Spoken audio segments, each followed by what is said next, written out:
Congrats, you've been promoted. The downside, you don't get a title change or a raise. That's right. They're called quiet promotions, and you or a loved one might be a victim. But is this just the way business is done? Or are you being exploited at work? Today, we're going to talk about quiet promotions and what you can do if you're getting one. Let's get into it.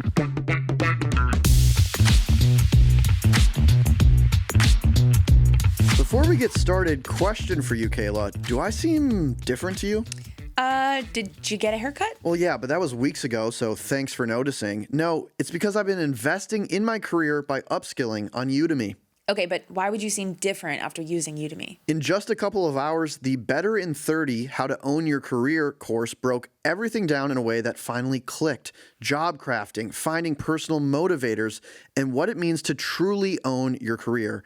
Now I've got frameworks I can actually use at work.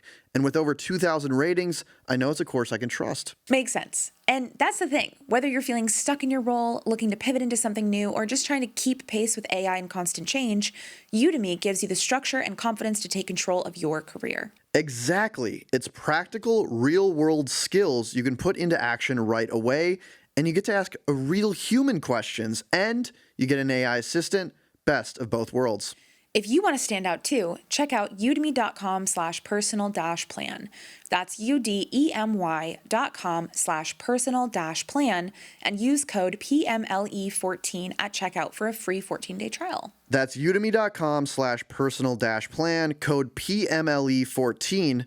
Your next chapter starts here. So let's talk about quiet promotions. Kyle, can you set the scene for us? Well, before we talk about quiet promotions, I got to hit you with another buzzword, job hugging. I'm so sick of buzzwords. Can we just do our jobs? Why do we have to have all these terms? No, I love every week there's all right, what is job hugging? Some person at McKinsey or like CNBC or Bloomberg is just I don't like, know who it is. We got to get clicks. What are we calling? What are the kids doing? Some poor intern is in the back, like coming up with phrases that we can use. There's like two spin wheels, and one says like job, occupation, career. They spin that, and then one says like great, quitting, cracking, quiet, cracking. They spin that. Quiet, loud. They get it. Well, so the newest Mad Lib is job hugging, but there's some stats to back this up. And job hugging is essentially looking at the quit rate. So the voluntary separation, the amount of people that are just like, I quit, I'm going to go find another job, or I don't even have another job, I just hate this job so much, they're leaving. That quit rate has been brought to 2% in recent months of people. Okay. That is the lowest sustained level since 2016. Okay, so about a decade. Yeah. So we are. Sorry, that was so great math. I feel like I'm a math tutor here. Yes. So what this is showing is that actually people are staying put. They are hugging their jobs more than they have in a decade, as you've aptly pointed out. You. And so what I think this means is that people have looked at the job market. They understand that hiring has slowed down. We did a whole episode on how no one is hiring right now. And they've decided that the opportunity cost to try and find a new job is too high. Yes, they might find one. Yes, there's some out there, but the amount of effort they're going to have to do to get that job is a lot, that they're better off deploying that effort elsewhere, whether that's focusing on other things, the great lock-in and really focusing on their current job and trying to maximize value there. But quite frankly, bluntly put, people are not looking for new work. They're hugging their jobs more and more. Thoughts? Yeah, first of all, the great lock-in, that is horrifying. Like great. Literally. Kayla, you're not locked in. I guess not. I didn't know that it was the great lock-in. Have you heard of this? No, I've never heard of the great lock-in. Okay, let me tell you. The great lock-in comes in, summer's over, people from the Hamptons are back, and you lock in at your work. October, November, December, you're gearing up towards that final push, end of year promotion. Oh, brother. Yeah, it's the great lock-in. Okay, the great finance lock-in. bros are taking more Zins. I mean, everyone's dialed in. Everyone's nicotined up. Now I'm worried. I've been locked in. Are you locked in for the podcast? I guess I'm not locked in. I guess I haven't been ascribing to the great lock-in of 2025. I had no idea. I'm going to need you to lock in. So, okay, all right. Now I'll do it. But I think this is interesting. The whole concept of job hugging, you basically said the opportunity cost of searching for jobs is too high, right? You can spend that time and effort and energy elsewhere. I actually think it's something else. Okay. I think that people are maybe, probably still looking for jobs. It's just that A, they're not finding any. And B, it's actually not worth it if you even get a job. So it's not necessarily the effort of finding the job. It's what happens when you get one. So it's typically been like common knowledge that you have to job hop to get greater salary. That's right. Instead of just staying with your current company. And as of March of this year, which has been kind of a minute, that's no longer true. So in March of 2025, the average pay bump for leaving your job and going to another company was 4.8%. That's down from nearly 8% pay salary increase on average for switching your job in 2023. That's a great point. 2 years, basically, you are getting much, much less than you used to by switching jobs. Now, how does that compare to just staying at your job? Well, as of March, you would get on average a 4.6% pay bump for just staying where you are, according to the Atlanta Fed. So it's only a 0.2% difference in salary expected on average for you to go through all of that trouble to find another job. And then with the way that the job market is working, again, we talked about this a few weeks ago, there's a lot of uncertainty.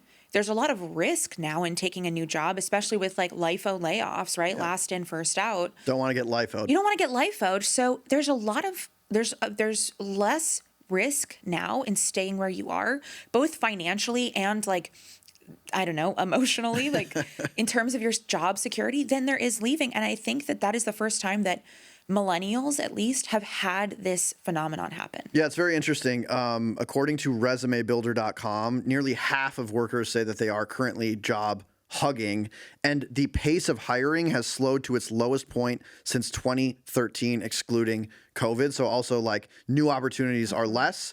What you've just articulated is even if you get a new opportunity, you're not necessarily making more than you would if you just stayed put. And there's additional risk of getting a new job, layoffs come, and they're going to fire the last people they hired. So I think what we're showing right now is that it feels like it is an employer-centric market where they have a lot of power knowing that current employees are unlikely to leave. They're not going to get a pay bump, so why would they? And it's more risky. So now, you know, the corporate overlords are like, okay, now what can we do with this group that's locked in, that's frozen in place? That's where we get this concept of quiet promotions. And I think we're all seeing that or talking to friends, they might be stuck in a quiet promotion. So before we get into that, let's define quiet promotion. So in your own terms, what is a quiet promotion? So my understanding of a quiet promotion is basically that you slowly but surely start getting more responsibilities, or quickly, right? Like something happens and then suddenly your job description has altered, but what hasn't changed is your title, your recognition, your compensation for the added responsibilities. So part of me feels like this is just kind of the name of the game, where I think, it's like that constant question of, are you getting the job first and the title first, or are you getting the responsibilities first and then de-risking a promotion? And I think there's some element of this, but what I've been hearing is basically that this has been taken to a new extreme because employers are comfortable with the fact that you're probably not going to go anywhere. And so they can have more responsibilities on you. Maybe you take on a manager role without a manager title or without manager pay. Because you're just, you're going to stay regardless. What have you seen this at all, or what are you seeing? I've seen and heard of it from a few friends, but also the stats I thought around quiet promotions were pretty astounding. So according to JobBase, 78% of people have experienced a quiet promotion in their lives, which I think makes a ton of sense. 57% of that group said that they actually felt manipulated or taken advantage of in this quiet promotion. So over half the people that have experienced one say, okay, this is going a little too far. You got to show me the money, increase my title. Something needs to change. I thought this was really interesting too. There's like two varieties of quiet promotion, which I think you've alluded to. 67% of people said that they absorbed the work of a coworker, and that was at least what constituted part of their quiet promotion. And 73% said that they just started managing extra work. They just started getting more responsibilities thrust upon them. So there's kind of two levels to the quiet promotion. But yeah, I think it is a very common thing in your career where you're doing hopefully a lot of good work, and then people recognize that. So they want to give you more work to get done in a great way, and you start doing that. And unless you are explicit maybe about at some point, like, hey, I'm not just going to keep doing extra work for free, or I'm not going to start managing more people for free, it is easy to get in a position where you feel like you're being exploited. Right. And I think if you're talking about the two different ways that quiet promotions are happening, there's pretty strong like data or anecdotes, I guess, to suggest why these are happening. So if you're thinking about a coworker leaves and then you absorb their responsibilities, well, there was a ton of layoffs at the beginning of this year. So let's say that was, 9-10 months ago, and you've been taking on the role because it's like, well, they got laid off. You don't want to get laid off. So you're just going to do this job. But now if you've been doing it for 3 quarters, you're like, okay, at what point is it going to be recognized that I've been doing the work of 2 people? And it kind of like at that point, it kind of just feels like, well, now that's your job. Like Exactly. you've absorbed it so well that people are like, oh, now you just do that. Right. And so I think that's maybe why we're seeing this in the press a little bit more, is like people have absorbed positions and they're getting fed up with it because they're not seeing that recognition after many, many months. The second one, which is you're just being asked for more responsibility, I think could be partially an element of like you're doing well at your job and so you're absorbing more responsibilities because you're like growing in your career. And part of it might be the technological change that we're seeing where with, tech that can help with efficiency like AI, the expectation is that everyone is doing more and therefore like more tasks are kind of going to everyone who's still at work. Yeah. My question is like, whose fault is it for a quiet promotion? Because I think we've laid out how a lot of people feel exploited by it, but like at the end of the day, you're probably not going to get something unless you ask for it at work. And so I feel like a lot of people quietly, like they get an extra assignment, they start doing it. They don't say anything. They don't articulate like why they would need more resources or a pay bump or a title bump. And they just keep that stacking up, and they never have the difficult conversation with their manager of like, hey, I've absorbed all of this work. Here's the value, the extra value I'm bringing to the company. And because of that, I think I need a pay bump to X and I need a title change to Y to reflect the actual nature of my work. If you've never made that clear, I think a lot of people are like, man, I'm getting quiet promoted, but they're being quiet themselves and not making noise about it. So they're not getting what they want. Yeah, no, I agree with that. Surprisingly, I'm 100% aligned. I think, in fact, one of my like tactics is to make sure that you're having communication with your manager as early as possible. Like as soon as you identify that you're being quiet promoted, how do I start that process? Because promotions typically happen on cycles. Yeah. And if your promotion cycle is 4 months away, that's 4 months of time that you can be communicating with your manager. And this is just like regular old career advice, right? Like it should not be a surprise to your manager at promotion time that you want to be promoted, because that's something that takes a lot of time, takes a lot of advocating on your behalf upwards. So I agree with that, but I just don't know, like, obviously every situation is different. So we can't be like, oh yeah, well, it's quiet promotions, but nobody's speaking up, so that's on them. Or like, it's quiet promotions because the evil employers are like, deciding that they can exploit. I think there's probably a lot of both things. Yeah. It's very nuanced, but that doesn't make good content. Right. Let's be extreme. So a question for you. Have you ever personally feel like you've been in a situation where like a quiet promotion has been doled out to you? And how did you navigate that? No. You haven't, really? I mean, I think I have, in that I've been actively vying for a promotion and therefore intentionally took on more responsibilities. I see. Or it felt like it was kind of naturally like I was getting more responsibilities. I was raising my hand for more stuff and then I was getting that. But I haven't really been in a situation where I've felt like I wasn't moving forward towards something. You were like being very clear in your strategy around why you were taking on more responsibility, and you were articulating Perhaps that. I'm thinking of like my last company. I really wanted to get promoted, to like the senior associate or whatever it was. Yeah. And I was raising my hand for a lot. And even if I wasn't articulating that necessarily to my manager at the time, I was okay with it because I knew that I was working towards a promotion. And I knew that if I was raising my hand, I was like, this is experience that I wanted. I don't think I've been in a situation where I've gotten so much responsibility that I wasn't like, and that I didn't feel like able to handle, or like, like they're really like taking advantage of me. I think probably because I've worked in some good places. Yeah. Like I've been at Morning Brew for almost 5 years now. I'm not like, oh yeah, Morning Brew's quiet promoted me. But I don't know. We got to get new jobs outside of Morning Brew to make the podcast better. But the fact I don't want to leave Morning Brew, so we're kind of stuck. And we'll be right back after this. Okay, back to the show. What about you? Do you think you've been quiet promoted? Maybe. I think the example that comes to mind, which you'll be familiar with, is in the Morning Brew learning days. I felt like I had grown a lot. I had 2 direct reports. I felt like I was doing the work of someone that would be director of community, and that was not my title. I think it was like lead community manager or something. And it wasn't so much a quiet promotion, but it felt like I'm doing the work. My title should be that, but it was decided that like we're going to hire someone else that's going to have that title. And so, in some ways, I probably should have articulated in clearer terms, which is why I'm saying like maybe I felt some of this like I wasn't articulating enough. I should have articulated in clearer terms like I'm already doing that and I think I'm the best person for this. Like, why are we hiring someone else? And I don't think I was like clear enough in that. And so we did do that. Long story short, like that didn't work out, and I ended up then becoming director of community. Probably could have saved a ton of people a hassle if I had been more clear with that. So I think it has happened slightly in my career. I'm going to push back on that. Okay. Because I don't think that is a great example of what I think the phenomenon is right now. Okay.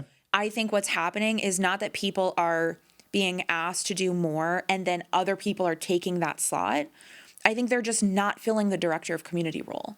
And they're just expecting you to do community director things without community director title or pay. Yeah, certainly. But until they've hired that person, it is a quiet promotion according to that framework. So I think, again, that's where my advice comes in of like, you're not going to get, unless there's like the best manager of all time and the company's really looking out for you, they're not going to know what you want unless you tell them. And so as you start adding responsibilities or getting more direct reports, I think it's really a good idea to articulate as soon as possible, well ahead of any performance reviews, well ahead of any job promotion cycles, what you want.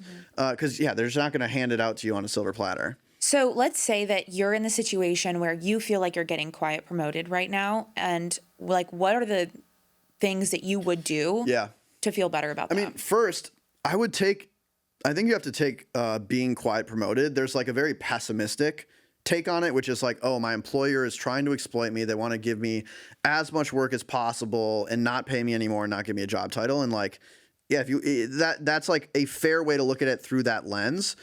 The positive way to look at it is my employer and my manager really trust me, and they view me as someone that can get work done at a high level, and that's why they're giving me more of it. They view me as someone that can manage direct reports and manage a team, and that's why they've given me this opportunity.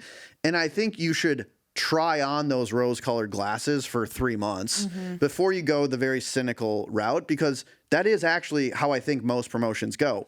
They don't give you the title and then give you responsibilities. They give you responsibilities. They see how you do with them. If you're articulating what you want and they're a good employer, after a 3-month trial run, they're going to say, yeah, you crushed it. Like, here is a job title increase. Here is a pay increase. So my first advice is like, try on the rose-colored glasses and understand that at some level, your manager of the company believes you can do it, which is why they're giving it to you, and get really good at that. Excel in the new tasks that they've given you while having that conversation about what you want long term. Yeah, that's nice.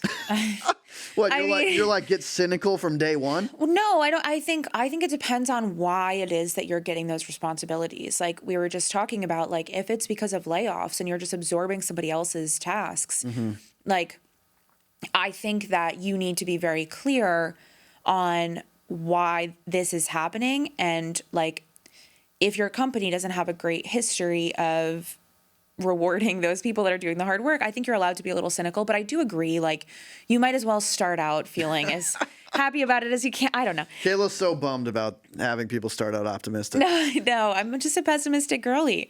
No, I think I have 4 tips maybe. Okay. First, I think maybe this is my version of being optimistic, is like getting really clear on what you're getting out of the situation. So if it's, you've been quiet promoted, you have a lot more responsibility, and that is great experience for your resume for when, the job hugging ends and you can kind of like release your grip on the role. What experience are you getting? And if you're like, this is actually really great and it's really applicable to other jobs that I might want in the future, okay, that's something to keep in mind. It's not financial, but it is beneficial for you in the long run. Is it relationships? Are you building goodwill by taking on certain tasks? Are you meeting other people that could expand your network? Is there explicit potential for increased revenue or pay or increased, a job title? Like if that's more explicit, then maybe it's worth waiting it out.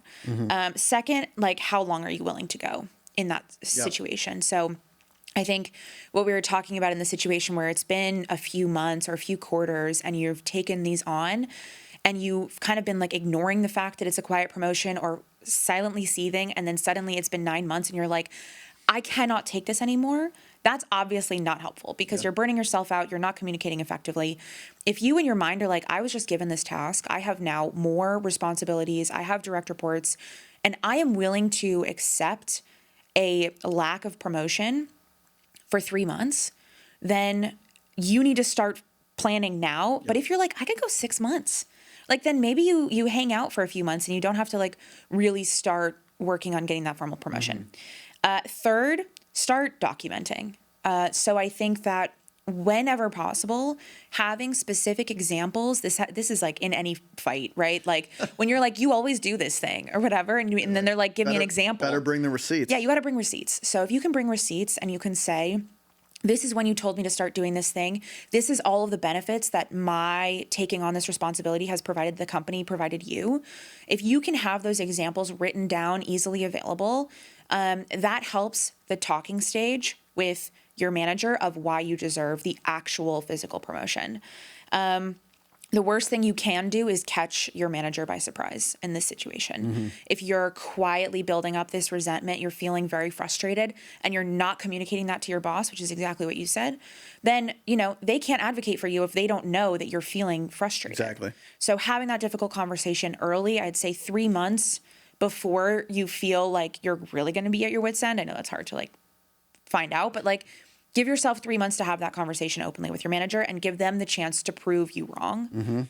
And then fourth, turn inward. Do what you can. Kayla wins full zen. Do what you can to avoid building resentment, especially when you're job hugging. Like if you know that you're stuck here and you're probably until the market turns, you're not going to want to start looking for other jobs.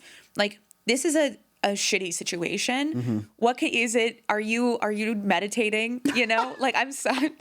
Are you tapped into your own personal development? Right. Like, can you vent to a safe friend? Are you following the eightfold path? Right. But like genuinely, like what can you do to help reduce your own resentment when you know you're in this for the long haul, because you're probably not going to make more money moving elsewhere and you're probably going to have a hard time finding a new job. Yeah. So what can you do within yourself to feel okay about this?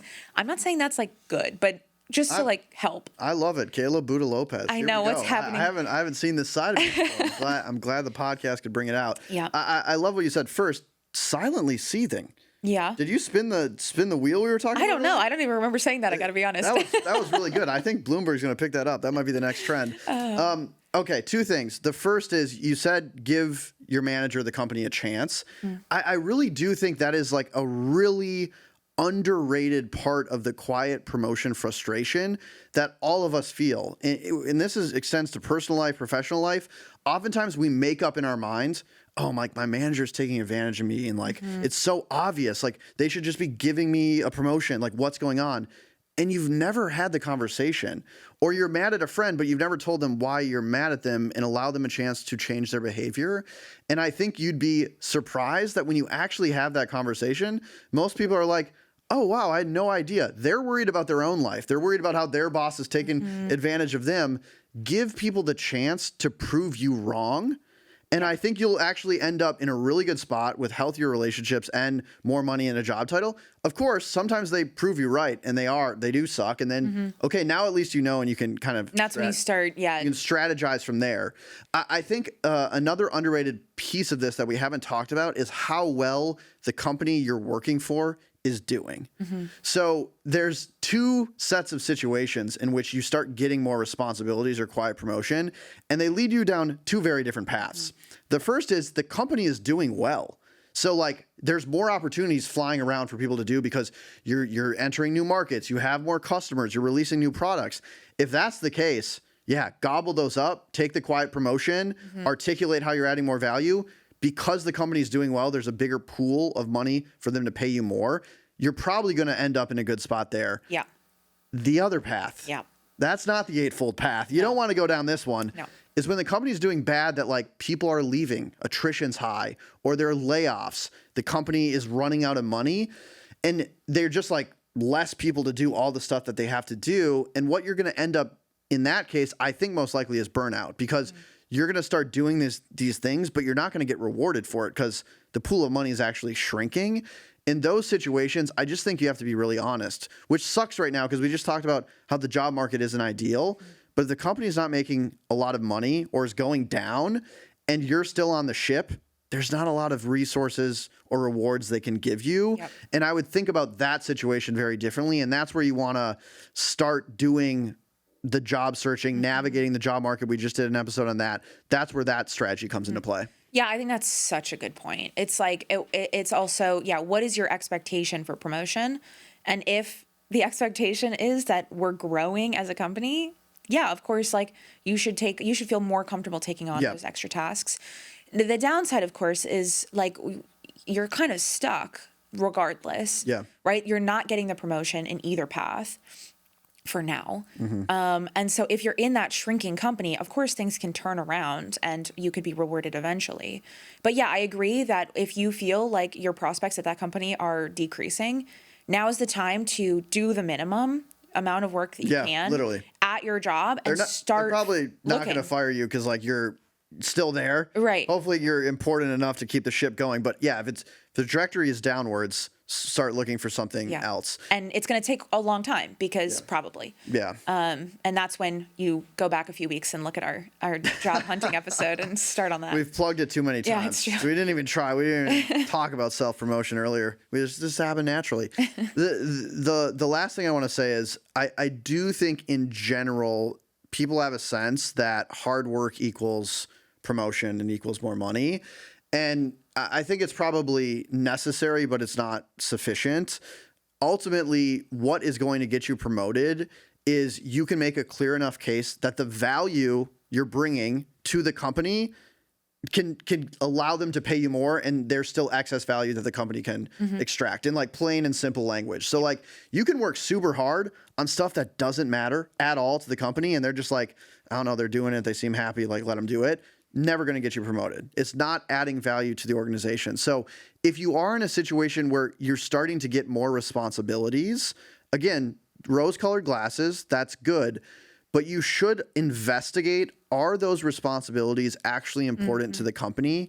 And if I do them, how does it add value to the company so I can then ask for more money or ask for a job title and have that be a defensible position? Because if they're bullshit, like, there's just all this stuff sometimes that like people do that like doesn't matter. Yeah. If it stopped doing, the company would be totally fine. You don't want to be stuck with those tasks. So like be very conscientious about the tasks you're given. And the like pro tip language to use in that case is, hey, I see you're trying to give me X. I currently do Y and Z. If I if you want me to do X, I would have to stop doing Y or Z in this capacity. Do you think that's a fair trade-off? And then the company is going to be fair with you and be like, yeah, no, actually, it's like, don't do X because Y and Z are way more important. So talk in trade-offs if you are put in a position where someone's trying to give you something that is low value, because you could be stuck with a ton of low value stuff and never get rewarded for that. Right. Yeah, 100%. I think that's a really, really good point. So to recap, Yes. there's like 3 steps that you should do. First, determine if the responsibilities that you're being given are because the company is growing or because the company is shrinking. And then second, determine the quality of those tasks. Are those tasks adding value to the company, or are they bullshit busy work that somebody else did and now they've just gotten promoted and so they don't want to do it anymore, you know? And if so, figure out how to potentially either delegate those or appropriately communicate that you don't want to do that. Automate them away, something like Right. that. And third, then have communication with your manager, talk about the eventual plan for promotion, recognize that you're taking on these additional tasks, that they're adding value to the company, and your expectations for promotion, and document everything and then be as zen as possible. I love it. Well, Kaila, we've solved. We can't keep saying this at the end of every episode. Solving the trends. We though. can't. We keep solving job hugging. Check. Figured it out. Quiet promotions. Check. Done. Figured it out. Silent seething. Bonus. I think, did I start something new? I think you might have started something Forbes, new. hit me up.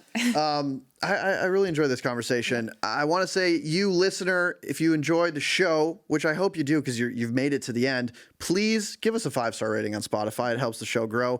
If you have a quiet promotion story or a job hugging story, or hell, any story you want to share with us, per my last email at morningbrew.com, we would love to hear from you. We read all your emails. We love them. We do, and they're very lovely. So thank you for sending them. Should we roll the credits? Let's do it. Our producer is Michaela Heck. Our technical director is Uchenna Ogo. Our sound engineer is Brittany DeTaco. And our president is Devin Emery. This show is a production of Morning Brew. Thanks for listening. And keep hugging those jobs.